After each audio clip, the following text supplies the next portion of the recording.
Hey folks, Fernando doing another video for The Modern Survivalist. First of all, I just want to say thank you to all of you guys that purchased my last book, Street Survival Skills. It's been awesome. It's doing very well, fortunately. And if you got it and you're liking it, leave a review on Amazon. Those are very much appreciated. They do help a great deal. Now, onto this video. This is not going to be a happy ending one, guys. This is something that happened in Buenos Aires. It actually happened in my old neighborhood, about 10 blocks where I used to live. And it perfectly illustrates why I left Argentina, why we decided that that's no way to live for us anymore. This is going down in a pizzeria store, a pizza shop.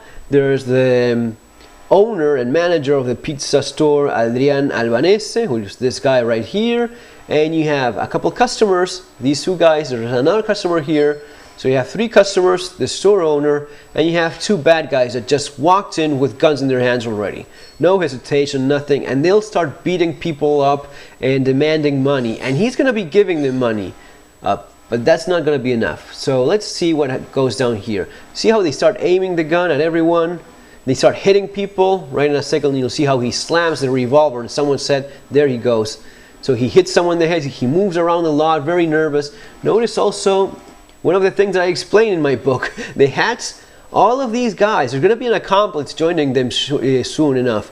These guys have their jackets, their hoodies, and the baseball caps covering the face. If I see someone in Argentina, especially after certain hours of the day, with those hats, I know exactly what they are. I know exactly what they're up to, especially if it goes along with certain body language that these guys usually have. These are the scum of the earth that you shoot right away, and you have no hesitation whatsoever. These are the guys that you shoot, and your neighbors, your friends congratulate you over it. And, there's no remorse, nothing, no whatsoever, not at all. You don't lose sleep over these bastards being dead or shooting them yourself. You actually feel good when you do it. No, it's not me. It's having suffered this crap for so long. So he's giving them the money.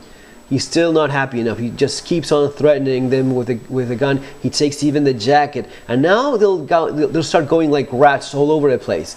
The accomplice joins them. He was outside. Watch out, guy. Now he's joining and going through the pockets of their customers.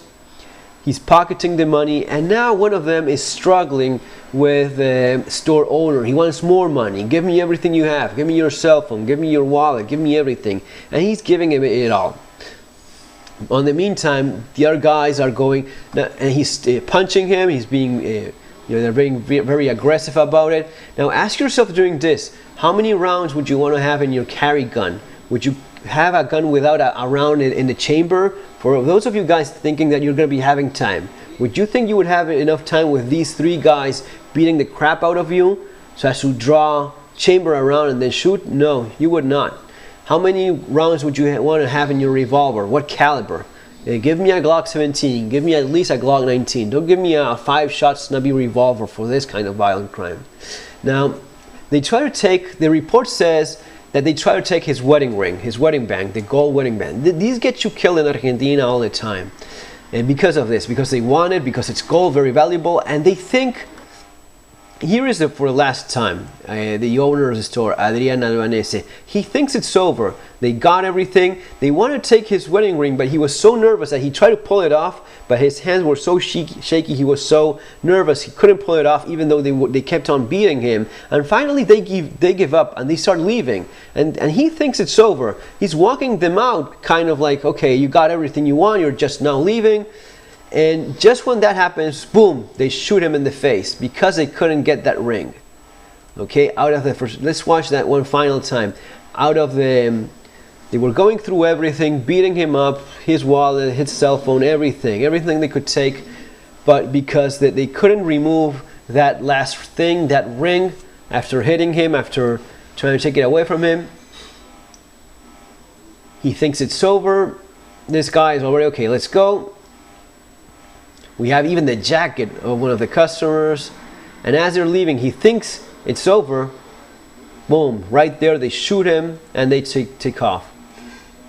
And guys, that's the end of it. Adrian Albanese died that day. He got shot in the face, leaves behind a wife and a 4-year-old son. I believe they had the child quite recently, 4-month-old baby. They had been trying to conceive that kid for years. It's a super sad story, and it just hits close to home, literally so, because again, this is my neighborhood. This is the kind of stuff that happens all the time over there, all the time.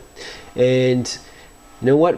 The last few years before we left Argentina ourselves, I was not wearing my wedding ring. I wrote about this before in my blog. We had replaced these, my wife and I, we were using silver rings, silver wedding bands. We left these two in our safe, in a little box in the safe, and we were using silver rings instead because they were so hot. They were such a thing that you would be targeted specifically because they saw you had a gold wedding band. They would just come after you because of this. So it was not worth it. And this is the perfect example of that. It's super sad, and it's in a way, I remember that when we left Argentina that same day, we put in that same little box our silver rings, and we got our gold rings back, and we put those on, and we got on a plane and left. And for me, it was quite symbolic, as of now we start living like normal people again, because this isn't normal. This isn't how you should be living. But in places like these, it happens. And you know what? In many ways, these things happen in one level or another all over. You think of the mass shootings, if you think of terrorist attacks, nut cases, or just crime, random shootings. These things happen a lot. And this is the stuff that I cover in many ways. Like half my book, my last book, almost half of it is awareness, self-defense, fighting back, barricading doors, opening doors, moving around, moving away from danger. All of those things take up at least half the book, because these are the things that happen in the real world, right? If you get shot in a movie theater in the United States, that's you. How many people do you know starve to death, die of thirst? Not many. I know it happens. I know it's a problem, and it's part of preparedness because it has to be covered. But realistically, how many people I know a lot of people that died this way in something similar or something like this. So that's, for me, is something you need to be prepared for. And sure, absolutely, if there's a natural disaster, even hygiene is something that's going to be killing thousands of people, and even washing your hands is going to be making a huge difference. But for most of us in the developed world, where violence sometimes occurs, this is a thing that you have to be prepared for as well. Okay, guys? And it's part of the way I see realistic preparedness going down. That's going to be all for now, folks. Remember to subscribe. Take care. Have an awesome day. See you on our next video.